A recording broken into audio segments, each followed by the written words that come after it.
Then add these ramped up apricot chicken wings to a serving plate and watch as they get devoured. That is seriously good chicken.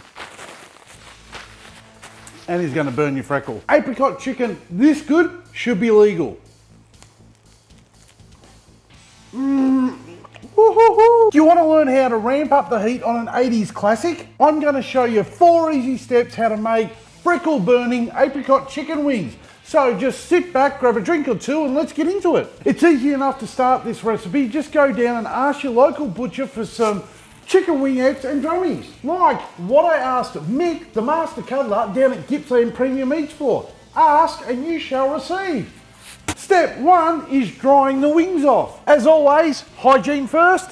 Lay them out flat on a wire rack, pat them dry with some paper towel, flip them all over and repeat. Once all dry, sprinkle with some kosher salt, flip them back over and salt the other side as well. And then just shove these in the fridge for at least an hour. Mine are going in overnight. By drying the wings out first, they're going to crisp up better and the salt will season them. Just using salt on the wings is called a dry brine. The salt will dissolve and be drawn into the chicken.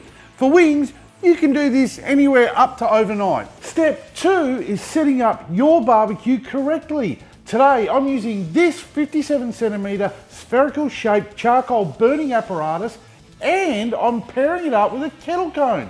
Why? Because I want to be cooking at temps of 240 degrees Celsius and above today. How I'll do this is by 3/4 filling a chimney starter with briquettes. Once they are all ashed over, I'll place the kettle cone in the middle of the charcoal rack. Then dump the fuel into it.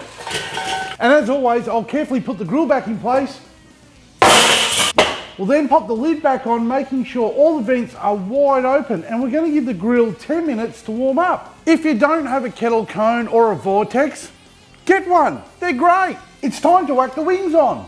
As you can see, the dry brine's worked. We've dried out the skin a bit and the salt's been absorbed into the flesh to season it. We just place the wings on the outer part of the cooking grate because this is where that high heat is being directed by that kettle cone.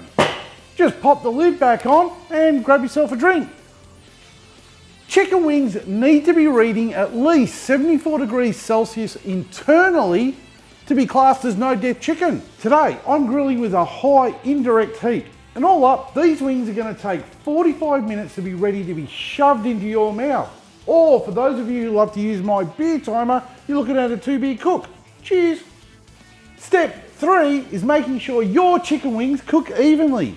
And if you didn't know, using any type of spherical shaped charcoal burning apparatus, the lid vent always creates a hot spot. What a load of crap, I hear some of you say. But no, it's true, as cold oxygen is sucked in through the bowl vents up and around our food. It is then naturally forced out through this lid vent because it's got nowhere else to go, creating a hot spot directly underneath it. So to ensure an even cook, I'm always going to recommend turning the lid 1/3 of the way every 15 minutes during the cook. Now, add all of these ingredients into a pan and heat them up over a low to medium heat while constantly stirring, just long enough to dissolve the jam. Once all dissolved, remove the glaze from the heat.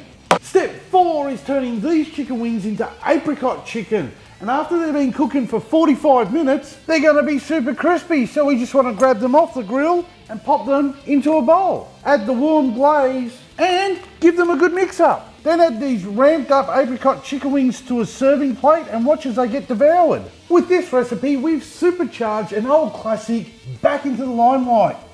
Apricot chicken. Mmm.